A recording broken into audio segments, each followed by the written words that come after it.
Nafasi za kazi halmashauri ya wilaya ya Mlimba. Tangazo la nafasi. Hapa kuna mwendesha ofisi daraja la pili, nafasi 2. Majukumu ya kazi ni kuchapa barua, taarifa na nyaraka, lakini hapa sifa ni kidato cha 4 au form 6, wenye stashahada au diploma ya uhazili au cheti cha level 6 ya uhazili.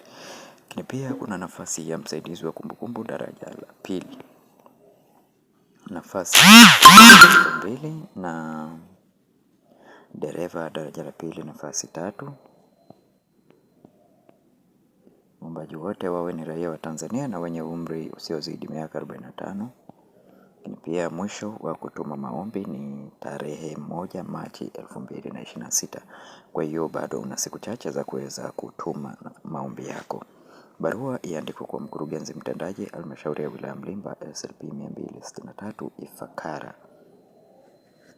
Na kwa wewe ambaye ni mara yako ya kwanza kuingia katika channel ya FEABOY, tafadhali bonyeza neno subscribe, like video hii na share video hii kwa wengine wengi zaidi ili waweze kupata nafasi hizi.